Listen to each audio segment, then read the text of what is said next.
Okay, here's the main control panel for the RV.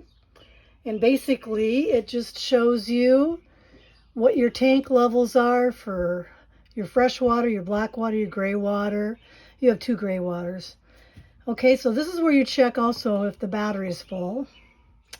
All right, so you can check here when you're concerned about your black tank to see if it's getting too full. Then you're going to want to do a dump if it gets too full. All right, hot water, really important. Do not turn the hot water on for the electric part if you're using electricity until it's turned on outside. There's a panel outside in the hot water tank area. So after that's been turned on, then you can turn this on. We would prefer that you use electric heat, but if you don't have an electric source, then you're going to want to go to gas, okay? This is a water pump. It's only to be used if you don't have city water hookup or, camp hookup water where there's pressurized water. Do not turn this on if you are hooked up to that type of water feed from city water or pressurized water. All right, you don't need that pump on. This is a tank heater that's for the underbelly. Keep that off. That's only for when it's cold outside. All right. This is your slide in and out, 1 and 2. These are your interior lights and your exterior lights. All right, porch lights, awning lights, step lights. This is your awning retraction or pulling in, putting out. There's your awning right there. And I want you to understand that you shouldn't extend it all the way. Otherwise, it can cause the arm to break. So you want to go like 3/4 of the way out. So we're going to watch it go out.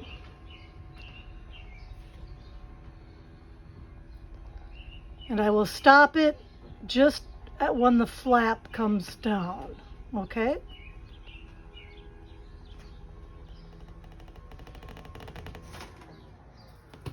Right there, all right? You don't want to go any farther than that. That's what the arm should look like, okay? This is the water heater panel outside the RV toward the front of the RV. And you're going to want to address this before you touch the inside control panel to initiate hot water. We would prefer that you use electric as a source. And to do that, you need to turn this toggle to the on position. Right now it's off. If you don't have electricity, then you'll be using gas. And you don't need to touch this if you're going to be using gas. You'll only be turning it on the inside panel inside the RV. To operate the temperature control, it's located right next to the other controls, right at the inside of your doorway here. Okay, you're going to look at your system button here to set what system you want. Cool, heat. Right now it's on cool. And right now it's pretty warm in here because we just popped in here to make this video.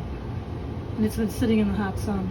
So, this is how you regulate it for temperature. Right now we have it set at 72. If you want it lower, you would come down here and make it lower. Okay? And you can also switch then to heat when you need to switch to heat. That's about all there is to this one. Okay, this is how you let slides in and let them out, bring them in.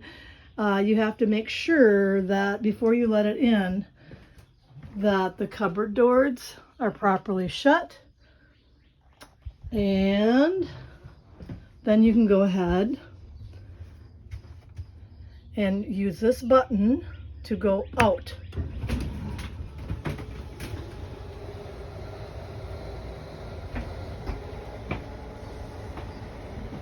Keep an eye out over here for that door.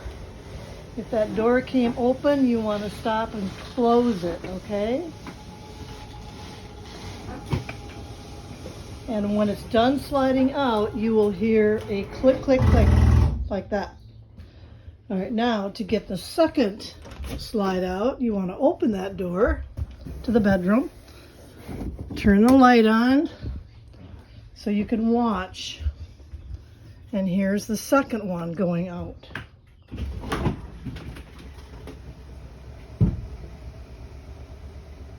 There's a little bit of a thump as it goes out. Don't worry about that.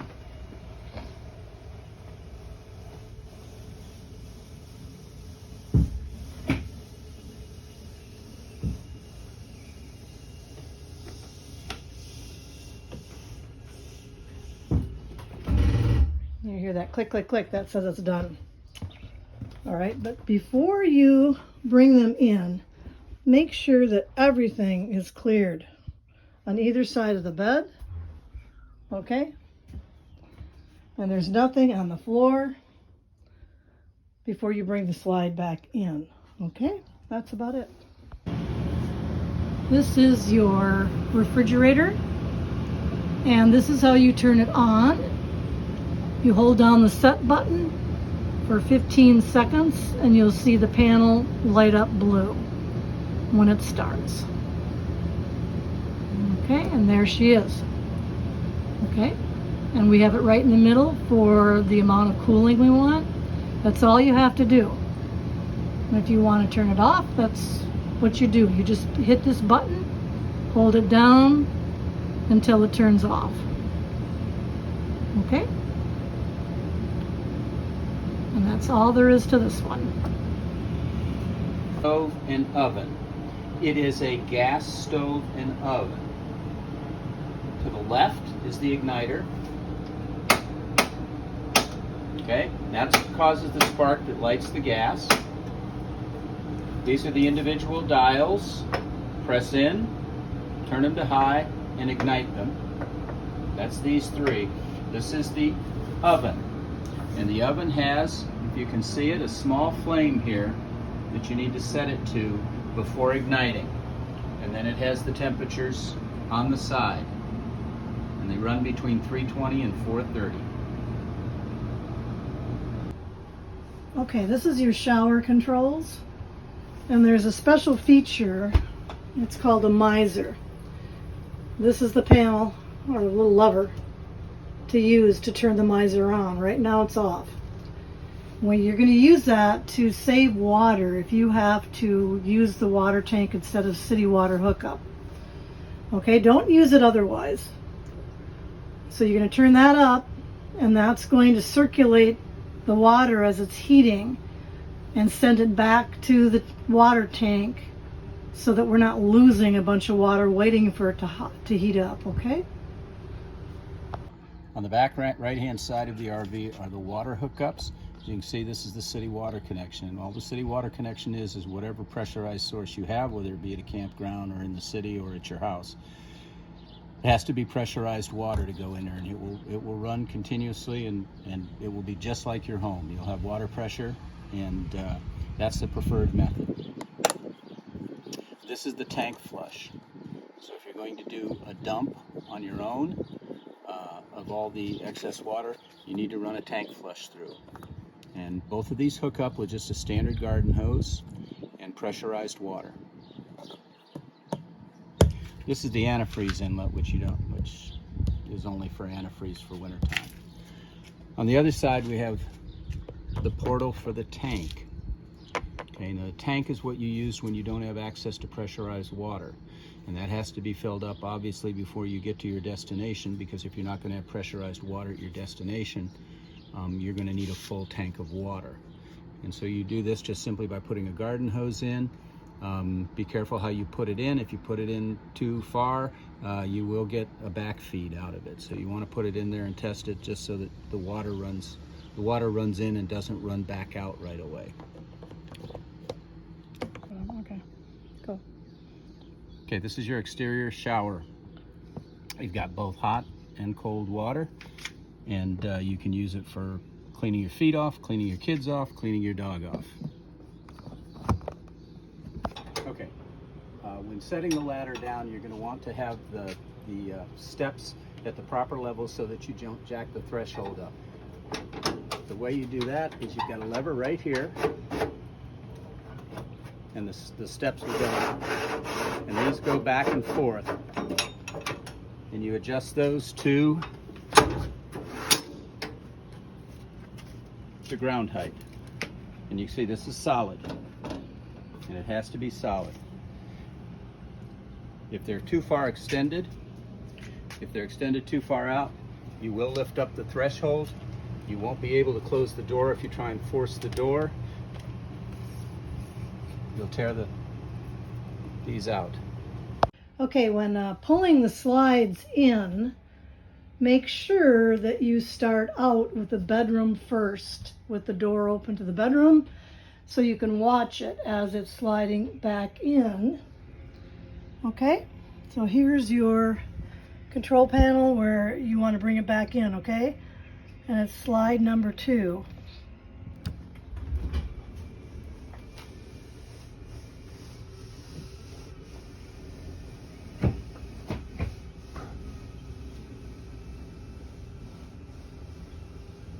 Again, make sure you keep going until you hear the click, click, click.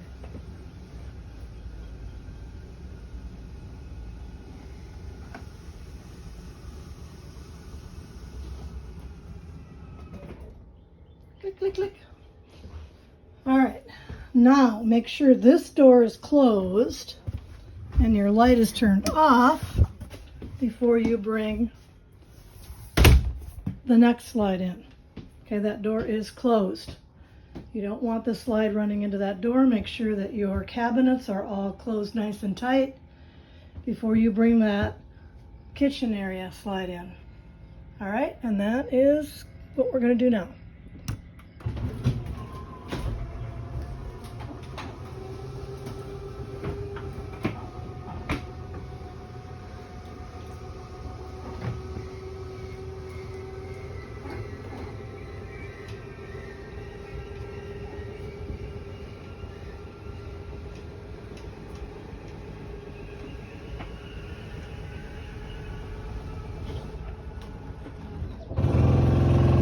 And that's the click you should be hearing when it's completely shut.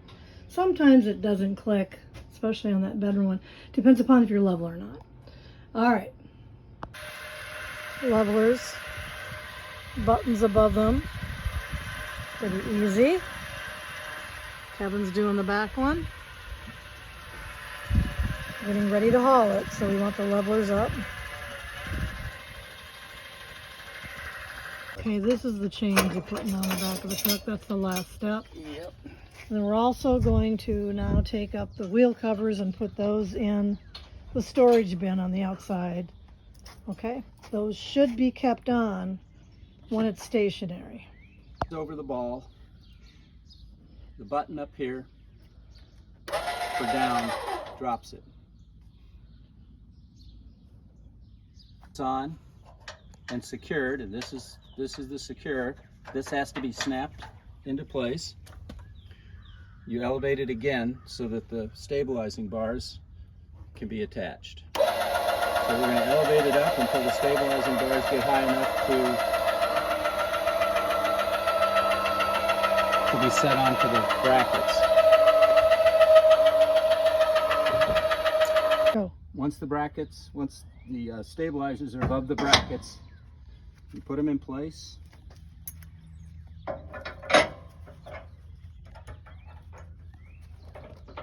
And that holds them in place.